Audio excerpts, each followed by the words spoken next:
Kalau dulu kan mulutmu harimaumu, Iya. kalau sekarang jempolmu adalah Jempolmu ada- harimaumu gitu. Nah, Jempolmu adalah cakarmu. itu juga karena Kan nah, ada kuku-kukunya itu. betul, Prof. Jadi sejalan dengan itu ada ayat lain yang lagi. Tabarakalladzi biyadihil mulku wa huwa ala kulli syai'in qadir alladzi khalaqal mauta wal hayata liyabluwakum Liyabluwakum. Iya. ahsanu amala. Amalan.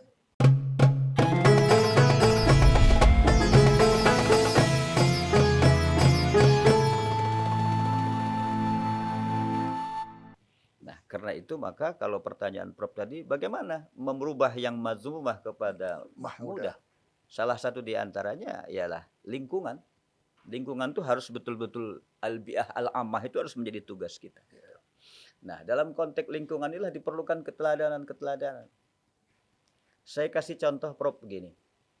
Saya nggak tahu ini mazmumah atau mahmudah, mungkin discuss. Saya dulu sempat seperti Prof sempat menimba ilmu di negara lain lah gitu ya, di Malaysia tepat. Saya dibawa sama profesor naik mobil dia, dijemput di bandara, begitulah baiknya pembimbing itu. Kemudian dia mengisi di pom bensin, kan isi sendiri Prof. Iya. Turun bayar isi sendiri. Nah kita di dalam, oh enak amat kita ini kok nggak turun gitu ya. Akhirnya kami turun dengan teman saya. Nah di mobil dia ketawa profesor ini. Saya di Indon, bilang Indonesia, saya di Indon itu saya lihat itu ketika mengisi di pom bensin itu orang tidak mau turun. Dibiarkan aja ya. Dibiarkan. Orang isi bensin. Orang isi bensin. Malah cuman kacanya dibuka begini doang. Padahal kita ini mungkin dari penampilannya tadi tuh casingnya muslim sekali, alim sekali gitu. Tapi kok tega amat ya? Tega amat ya. Seorang anak muda atau anak kita wanita, dia buka tangki, kemudian dia isi, kita cuman bilang terima kasih juga dengan hidung, Prof. Makasih ya gitu.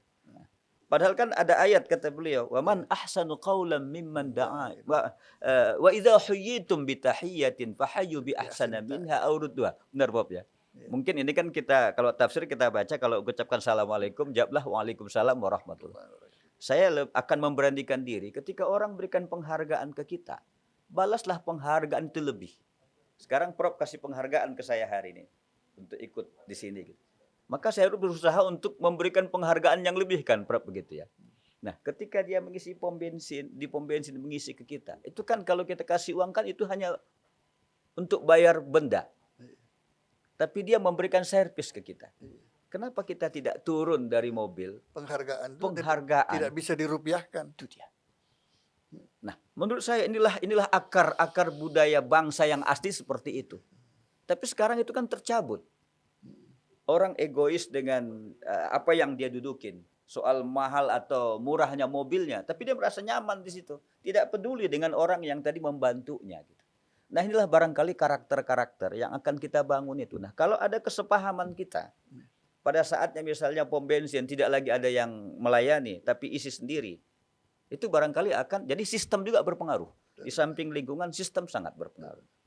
Ini karena faktor apa, Pak Kiai? Sehingga terjadinya degradasi akhlak ini. Kok kalau saya bandingkan dengan masa-masa lalu para tokoh-tokoh kita, nggak seperti itu. Ini kita mengalami kemunduran nih Pak dalam bidang akhlaknya. Terutama di kalangan anak-anak muda nih sekarang nih, ya karena akhlaknya sudah mengalami degradasi sehingga semangat untuk membangun bangsa itu mereka merasa acuh tak acuh. Kalau sebutannya aja, atributnya aja kaum milenial ya keren banget. Tapi sebetulnya apa yang bisa ditampilkan dari milenial kita ini?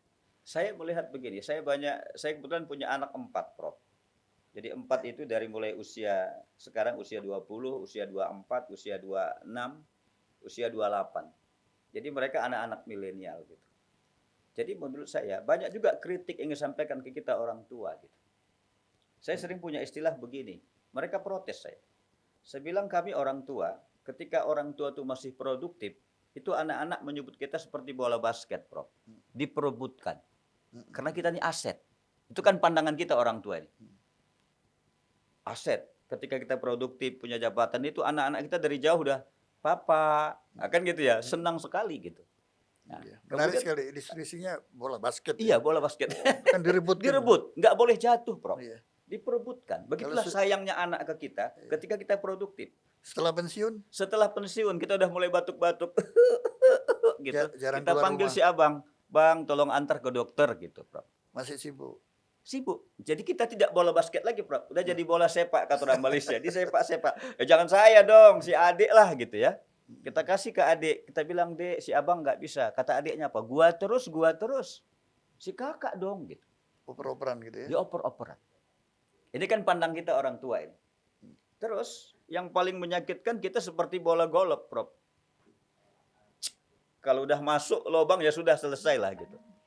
Nah, tapi ketika saya sampaikan ke anak saya bilang begini, itu kan pandangan orang tua. Kadang-kadang orang tua menurut mereka ingin anak-anak memahami orang tuanya. Kenapa sih orang tua tidak mau memahami anak-anaknya? Itu juga ada protes dari mereka. Jadi kalau disebut apakah anak-anak milenial kita ini sekarang ini mereka dalam konteks terjadi degradasi, pada satu sisi mungkin ya. Tapi pada sisi lain mereka kehilangan contoh keteladanan juga dari kita. Kita mungkin juga terlalu mengadjust bahwa tidak juga kan, Prof. Ternyata sekarang anak-anak milenial banyak yang hafal Quran, akhlaknya baik-baik, menunjukkan kreativitas yang luar biasa. Betul, memang ada dua fakta yang sekarang ini saya perhatikan. Pertama kan kaitan dengan narkoba misalnya. 1,6 juta anak-anak, katakanlah anak-anak milenial kita lah ya, yang secara data itu terdata itu. Kalau 1,6 juta sekarang mereka membeli narkoba 100.000 saja, Prof. Itu 160 miliar satu hari. 1 tahun itu bisa menjadi 94, sekian triliun. Yang kedua adalah selain narkoba itu pornografi. Data menunjukkan 97% anak-anak kita ini sudah pernah menonton itu. Dan 60% sudah melakukan itu. 20% sudah aborsi. Naudzubillah min dzalik. Ini kan sebenarnya, wah ini kalau kita lihat ini, Prof, luar Ngeri, biasa. Ngeri sekali. Iya. Jadi saya lebih bagus mengatakan memang kita perlu menata ulang sistem pendidikan Ya, kita. untuk menurut Pak Kiai untuk Ya. menghadapi realitas kejadian tadi itu, peristiwa-peristiwa anak-anak muda kita seperti itu, upaya apa yang kita harus usahakan secepatnya ini untuk penanganan yang ini problem sosial yang luar biasa ini. Apa yang harus kita lembaga apa yang harus kita jaga selain sekolah-sekolah, pondok-pondok pesantren milik kita Ya. untuk membendung supaya menyelamatkan yang sudah ada ini. Kira-kira bagaimana menurut Pak Kiai? Ya, sekarang baru kita akui bahwa pesantren dan madrasah lah benteng terakhir kita. Apalagi dengan terjadi COVID-19.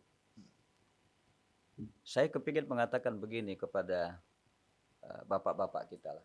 Saya pikir mata pelajaran agama, mata pelajaran budi pekerti, mata Bapak-bapak pelajaran itu orang tua dan guru ya? iya, mata pelajaran agama, mata pelajaran pendidikan moral atau pendidikan karakter, pendidikan Pancasila yang dulu pernah 3 sejalan ini kan dulu hidup nih, Prof. Di zaman saya masih SMP misalnya. Jadi kan sekarang ini 3-3 ini seolah-olah tidak menyatu, Prof. Ini mungkin analisa saya. Tapi mudah-mudahan ini didengar oleh teman-teman kita di DPR supaya ini bisa menjadi perhatian. Karena untuk memperbaiki generasi ke depan 10-20 tahun ke depan, memang mau tidak mau landasan pendidikan harus kuat sesuai dengan tujuan pendidikan nasional kita. Menciptakan anak-anak yang bertakwa, berakhlakul karimah, kan begitu, Prof. Tetapi simpul-simpul ini tidak serius kita. Dulu kalau Ramadan begini kan ada pesantren kilat, Prof. Yeah. Di akhir-akhir Ramadan begini ada itikaf. Sekarang sudah nggak ada ya? Nggak terdengar Sekarang lagi? sangat sepi sekali. Saya merasakan saya menjadi instruktur itu 163 kali, Prof. Ya sekolah-sekolah saya kira biasa-biasa SMA, SMP dulu terus. Sekarang Sekarang udah biasa-biasa. Artinya apa? Ada sesuatu yang sudah mulai renggang ya. Mungkin cuek juga barangkali, Prof. Tadi semangat menjadi muslih itu kita sekarang kalau saya melihat kita cukup soleh tapi tidak muslih, Prof. Kita udahlah yang penting keluarga saya bagus. Kalau soleh itu kan untuk dirinya. Iya. Muslih kan bisa berimbas kepada sekelilingnya, orang-orang sekelilingnya terdekat paling tidak itu. Itu yang dibutuhkan sekarang, Prof. Yang dibutuhkan Harus sekarang tetap tidak banyak soleh saja tapi muslihin, muslih. Iya. Itu dia, Prof. Ya, kalau soleh untuk dirinya sendiri berarti tidak bermanfaat orang itu. Khairun nas anfa'uhum. Anfa'ul linnas, Harusnya tidak ada begitu, itu. ya. Jadi yang sekarang ini kalau saya lihat yang penting mah keluarga saya baik-baik. Iya. Yang penting anak saya masuk pesantren, masuk Ya, tahfidz, alasannya ayat gu anfusakum wa wa ahlikum ahlikum naro. naro. Padahal kita punya tugas tarbiyah, punya tugas tilawah, punya tugas tazkiyah. Artinya khairun nas, kuntum khairu ummah. Jadilah kalian sebagai sebaik-baik umat, Ini the best, tanggung jawab pemenang, kita semua. the winner. Ya, terutama antum sebagai ketua umum PB Jamiatul Wasliyah, ini tanggung jawab yang berat ini. Maka saya bilang sama keluarga saya begini, Prof. Iya. Kalau untuk bicara soleh saja, saya nggak perlu ambil tuh pengurus organisasi. Nggak perlu kita kemana-mana jalan untuk cukup di rumah saja kita menikmati pensiun gitu, Prof ya, sama dengan kita hari ini. Iya. Jauh-jauh Prof dari Jawa Timur ke sini, ngapain kan kira-kira gitu ya. Tapi kita punya tugas. Kuntum khaira ummah, ukhrijat linnas, ta'muruna bil ma'ruf. Jadi kesimpulan saya sebenarnya kembali ke generasi milenial kita. Memang di samping diperlukan dari kita dialog dan komunikasi yang banyak dengan mereka, sistem pendidikan kita atau katakanlah materi-materi kependidikan kita diperlukan untuk lebih kita jas ulang. Kemudian yang berikutnya adalah saya ingin menyarankan begini, Prof.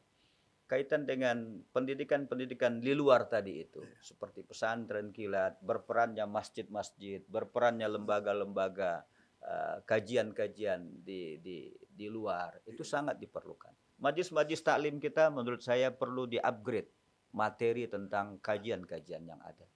Sudahlah kita bicara tidak hanya masalah fikih sajalah, tapi saya pikir masalah keumatan ini banyak sekali. Ya, di masjid-masjid terlalu majelis taklim maupun khatib-khatib Jumat itu banyak bicara tentang fadail-fadail yang berulang-ulang. Siap, Bro. Sehingga menurut saya mubadir itu. Itu. Justru pembentukan akhlak ini yang juga penting ya, bagaimana diarahkan lebih baik lagi ke depan. Baik Ustadz ya, Pak Kiai ya. Apakah poin terakhir ini? Ya. Pertanyaan saya, apakah Ramadan sebagai kawah candra di muka yang konteksnya tadi tazkiyatun nafas itu bisa menjadi satu pendidikan karakter bagi hamba-hamba Allah ini untuk bisa meningkatkan akhlaknya. Karena di dalam Al-Quran disebutkan God aflaha man zakkaha wa qad khaba man dassaha. Inilah saatnya di bulan Ramadan ini kita melakukan tazkiyatun nafas secara totalitas ya. Karena puasa ini nanti jangan-jangan puasa kita seperti pernah disindir Nabi tidak lebih dan tidak kurang daripada kita hanya menahan lapar dan dahaga. Iya. Ya. Berapa banyak orang yang berpuasa kata Nabi? Kam min shaim. Ya, kam min shaimin laisa lahu min siyamihi illal ju' wal atas. Artinya tidak membawa dampak apa-apa terhadap, tidak menghasilkan lah puasanya Mas.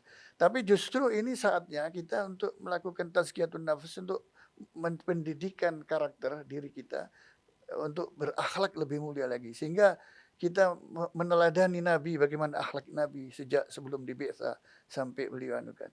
Karena begini menurut saya, puasa itu bukan hanya diwajibkan pada makhluk yang bernama manusia. Kalau menurut saya ini sebagai analogi yang perlu dijadikan bahan renungan kita bersama ya. Itu makhluk-makhluk lain juga puasa menurut saya.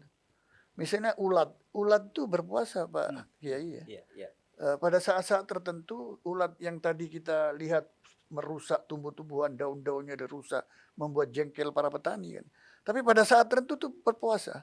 Masuk dalam rumah namanya kepompong, tidak makan, tidak minum, berdiam diri, bahasa kita iktikaf. Ya. Kemudian saatnya lebaran keluar dari kepompong menjadi kupu-kupu. Subhanallah. Berganti baju berlebaran tapi tidak merusak lagi. Ini filosofinya luar biasa. Nah, dia tidak merusak daun-daunan, malah mengambil sari dari bunga-bungaan yang ada sehingga bunga-bungaan itu bisa tumbuh lebih baik lagi. Siap. Nah, sebagai bandingan ada ulat. Ulat juga berpuasa.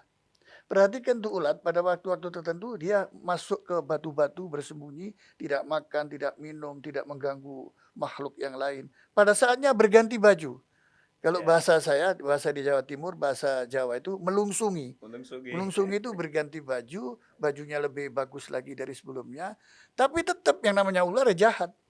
Ya kali menurut saya inilah contoh puasa yang tidak berhasil, yang tidak bisa mengubah jiwa manusia menjadi lebih baik lagi akhlaknya itu.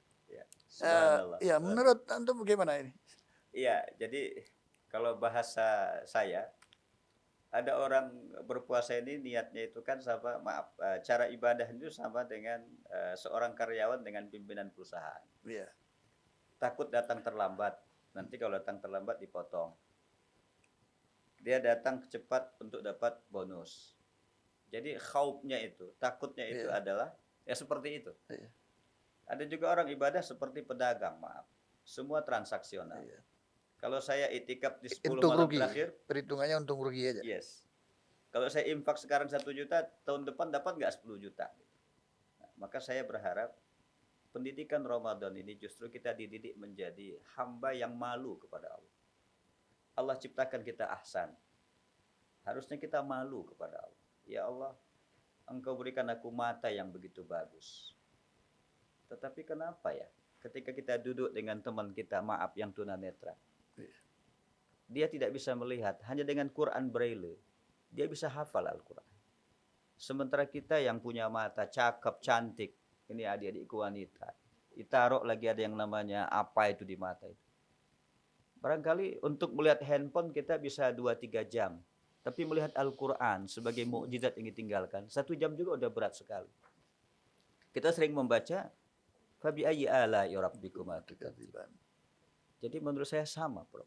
Iya. Artinya begini, saya berharap dan kita berharap memang kualitas nilai ibadah Ramadan ini bisa membuat kita semakin la'allakum tashkurun. Mensyukuri, ada budaya malu terhadap Allah. Ya Allah, malu sekali rasanya. Mendapat nikmat yang sebesar-besarnya, tapi ternyata kita tidak merespon dengan kewajibannya. Saya kalau sering mendengar syairnya, Ilahi lastu lil firdausi ahla wala aqwa ala naril jahimi. Allahu Akbar. Ilahi lastu lil firdausi ahla. Tuhanku, aku nggak pantas menjadi ahli surga. Tapi aku tidak kuat juga menjadi ahli neraka. Itu luar biasa syairnya Abu Nuwas. Ya, subhanallah. Artinya apa? Ini kan menunjukkan, Mas Huril, malulah ente kepada Allah. Ente udah dikasih Ramadan sebulan, harusnya manfaatkan dong dengan sebaik. Kesempatan yang luar biasa. Kesempatan yang luar biasa. Kalau ente mudik aja nggak apa-apa. Pintu surga dibuka, pintu neraka ditutup. Allah. Kesempatan setan mengganggu sudah terbelenggu. Di penjara. Di gitu. penjara. Nah, maka saya di akhir ini saya berpesan kepada saudaraku, sahabatku yang pulang ke desa. Jadilah Anda menjadi duta akhlak bangsa. Artinya begini, dulu kita merasa kaya, merasa pintar, merasa hebat. Saya mau balik sekarang. Jadilah kita kaya merasa, pintar merasa. Kan gitu, Prof. Ya? Betul. Bukan merasa pintar, bukan merasa kaya. Jadi saya berharap sekali, silakanlah dia pulang ke desa, tapi tolong iktikaf juga di sana. Yeah. Mungkin di Jakarta sudah iktikaf, balik ke desa, dilanjut di daerah masing-masing. Di daerah. Karena apa? Kita ini yang diharapkan oleh saudara kita di daerah itu adalah menjadi orang-orang yang mengangkat penguatan akhlak bangsa itu. Saya kepingin teman-teman kita yang sudah jadi soleh dan muslih di ibu kota, kembali ke desa, kita harapkan dia menjadi orang yang mencerahkan juga. Itu barangkali. Ya. Ya. Baik, sudah saya kira saya dibatasi waktu ini ya, Siap, karena Bro. kita bincang-bincang kita ini sudah sampai pada penghujung ya perbincangan ya. Saya sampaikan terima kasih sekali atas kedatangan dan kehadiran Pak Kiai yang memberikan wawasan kepada kita semua, para pemirsa, para penggemar channel Ngobrol ini ya.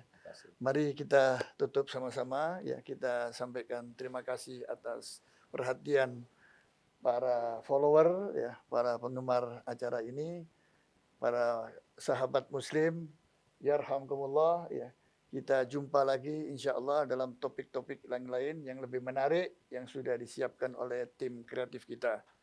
Demikian ya, tetap saya berpesan jangan lupa like and share channel yang sangat ditunggu-tunggu ini. Wabillahi taufiq wal hidayah. Wassalamualaikum warahmatullahi wabarakatuh. Waalaikumsalam.